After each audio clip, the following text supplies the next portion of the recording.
이번 그 사건을 보면은 실제 아무런 일도 일어나지 않았는데 뭐 지시를 했니, 지시를 받았니, 뭐 이런 얘기들이 마치 어떤 호수 위에 떠 있는 달그림자 같은 거를 쫓아가는 그런 느낌을 좀 많이 받았고요. 위치 추적이 이렇게 하는데요. 국정원은 수사권이 없고 검거는커녕 위치 추적을 할 수가 없습니다. 뭐 협력해서 한다고 하는데 그런 거를 방첩사령관이 모를 리가 없고, 그래서 저 자체는 이제 말이 안 된다고 저는 보고 있고요. 선관위에 좀 보내라고 한 것은 제가 김용현 장관에게 얘기를 한 겁니다. 탄핵 사건이 다른 뭐 범죄 형사 사건하고는 조금 다릅니다만은 실제 어떤 일어난 일, 예를 들면 정치인들을 뭐 체포했다든지 또 누구를 끌어냈다든지 뭐 어떤 그런 비위 내지는 이런 어떤 일들이 실제 발생을 했고 또는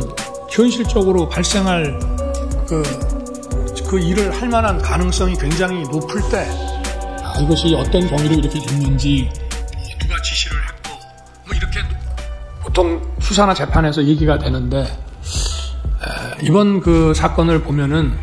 실제 아무런 일도 일어나지 않았는데 뭐 지시를 했니, 지시를 받았니, 뭐 이런 얘기들이 마치 어떤 호수 위에 떠 있는 달그림자 같은 거를 쫓아가는 그런 느낌을 좀 많이 받았고요. 저도 국군 통수권자로서 우리 훌륭한 그 장군들의 진술에 대해서 뭐 이러니 저러니 제가 말을 섞고 이러고 싶지는 않습니다만은 아까도 전반적으로 나온 그런 얘기의 취지는 군이 수방사가 거의 몇 사람, 뭐 한 10몇 명 정도가 국회에 겨우 진입을 했고 또 7번 무슨 입구 부근에 이렇게 총기도 휴대하지 않고 이렇게 있었는데 또 그런 상황을 제게 뭐 다 알려줬다고 하는데 제가 그 4인 뭐 1조로 해서 뭐 안에 사실 한 수천 명의 민간인들이 격내에 있었던 것으로 보여지고 또 의사당 본관에도 그게 7층짜리 건물인데 그 안에도 수백 명이 있었을 것이고 또 그 본관에 위치해서 질서 유지하라는 특전사 요원들도 이제 불 꺼진 쪽에 유리창을 깨고 들어갔다가 소화기 공격을 받고 또 다 나옵니다. 그런 상황에서 과연 처음에 뭐 14명, 나중에 이제 군 철수 지시하고 계엄 해제하고 군 철수 지시가 이루어졌는데 그게 과연 상식적으로 가능한 얘기인지, 물론 사람들마다 자기 기억이 다르기 때문에 제가 뭐 자기 기억에 따라서 얘기하는 거를 대통령으로서 뭐라 할 수는 없습니다만은 좀 상식에 근거해서 본다면은 아마 이 사안의 실체가 어떤 건지 잘 알 수 있지 않겠나 하는 말씀을 드리고 싶습니다. 이상입니다. 제가 만약에 계엄 사무에 대해서 국정원에다 뭘 지시하거나 뭐 부탁할 일이 있으면 국정원장한테 제가 직접 하지, 차장들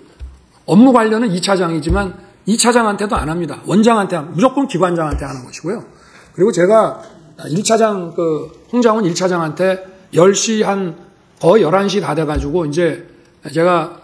대국민 담화, 계엄선포 대국민 담화를 하고 올라와서 국무위원들 아직 남아있는 사람들하고 얘기한 다음에 돌려보내고 제가 홍장훈 차장한테 전화한 거는 계엄 사무가 아니고 이미 관련된 문제는 원장하고 다 얘기를 했기 때문에 제가 전화한 거는 아까 전화를 하겠다라고 한 것도 있고, 또 제가 해외 순방 때 국정원의 해외 담당 파트가 여러 가지 경호 정보를 많이 도왔기 때문에 제가 격려 차원에서 전화를 기왕 한 김에 한번 해야 되겠다라고 해서 계엄 사무가 아닌 간첩 검거와 관련해서 여기는 수사권이 없고 조사권, 국가안보조사국으로 이름이 바뀌었습니다. 그래서 방첩사를 도와주라는 얘기를 한 것이고, 제가 국정원에다가 방첩사 도와주라는 얘기는 전임 김규현 원장 때나 조태영 원장 때나 늘 합니다. 왜냐? 방첩사는 예산이 아주 부족합니다. 그리고 국정원에는 정보들이 많이 있기 때문에 경찰에 줄 거는 경찰에 주고 또 방첩사에 줄 거는 방첩사에 주면서 저도 좀 예산 지원을 좀 해주라는 얘기를 쭉 해왔기 때문에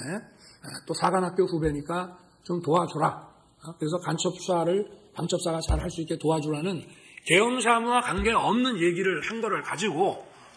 만약에 그렇다면은 제가 아까 그 재판관님께서 잘 지적을 하셨던데 제가 여인영 사령관한테 내가 조금 전에 1차장하고 통화했으니 뭐 애로사항 있으면 1차장한테 연락을 하라고 제가 전화를 했어야 되는데 대통령이 방첩사령관한테 그런 전화 한다는 것 자체도 굉장히 비상식적인 얘기입니다. 선관위에 좀 보내라고 한 것은 제가 김용현 장관에게 얘기를 한 겁니다. 물론 제가 검찰에 있을 때부터 선거 그 사건 그리고 선거 소송에 대해서 이제 쭉 보고를 받아보면은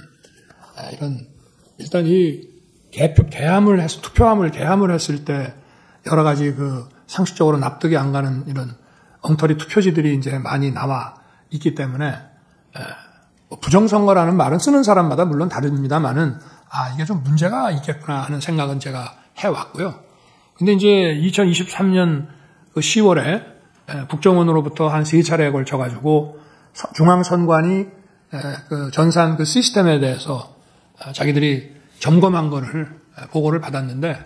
정말 많이 부실하고 엉터리였습니다. 그런데 이제 국정원에서는 그때도 이거를 충분히 다 보여준 게 아니라 아주 일부만 보여줬다. 제가 그때 보고받기는 한 5% 정도 장비만 보여줬다라고 했기 때문에 제가 김용현 장관한테 계엄을 이제 아마 금요일 11월 한 29일 내지 30일쯤 됐던 것 같은데요.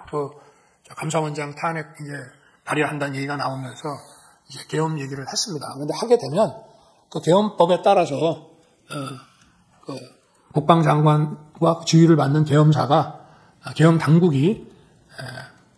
그 계엄 지역 내에서의 행정사법 사무를 관장하게 돼 있기 때문에 이거는 무슨 범죄의 수사 개념이 아니라 선관위에 들어가서 국정원에서 다 보지 못했던 선관위의 전산 시스템이 어떤 것들이 있고 어떻게 이것이 가동되고 있는지를 스크린을 하라. 그렇게 해서 이제 계엄군이 들어간 것으로 저는 이제 알고 있는데 제가 이제 계엄 해제를 하고 나가지고 언론에 보니까 저도 방첩사나 사이버사가 투입이 된 줄 알았는데 이 정보사가 들어가고 나머지는 뭐 근처에 있으면서 들어가지 못하고 왔다고 하는 보도를 제가 봤습니다. 그래서 제가 그때는 김용현 장관이 구속되기 전이라 이게 정보사가 갔느냐 하니까 IT 요원들이 거기가 좀 실력이 있어서 그렇게 보냈습니다라고 이제 보고를 받았고요. 그래서 아마 방첩사는 저 근처까지 갔다가 이제 못 들어갔을 것이고 그 여론조사 꽃도 제가 가지 말라고 이제 아마 그게 자기들 그 계획에는 있었는지 모르겠는데 제가 그거는 하지 마라 그래서 가다가 거기는 이제 중단했을 것이고요. 그리고 이거는 이제 포고령에 따른 수사 개념이 아니라 행정사법 사무를 관장하기 때문에 정부 부처나 공공기관 같은 데는 계엄군이 들어갈 수 있다고 저는 판단했습니다. 그리고 이제 아까 그 선관위에 왜 가셨냐고 하는 문제는 제가 그래서 계엄법 7조에 따라서 행정사법 사무를 관장하기 때문에 제가 평소에 의문을 가졌던 거 또 2023년 10월에 국정원 보고를 받고 대단히 미흡하게 점검했다는 것 때문에 어떤 시스템이 있는지는 알아놔야 나중에 국정조사를 통해서든지 아니면 여론 이런 걸 통해서든지 봐야 되겠다라고 생각했기 때문에 점검을 하도록 시킨 것이고 실제 가서 무슨 군인들은 이제 그런 장관의 이런 계엄 선포와 장관의 지시가 있으면 서버를 압수하네 뭐네 이런 식으로 생각할지 모르지만 제가 내린 지시는 가서 무슨 장비가 어떤 시스템으로 가동되는지 보라는 거였고 실제 아무 어떤 압수 내지는 서버 압수라는 그 하드웨어뿐만이 아니라 그 안에 있는 어떤 소프트웨어나 이런 컨텐츠도 압수한 게 전혀 없는 것으로 저는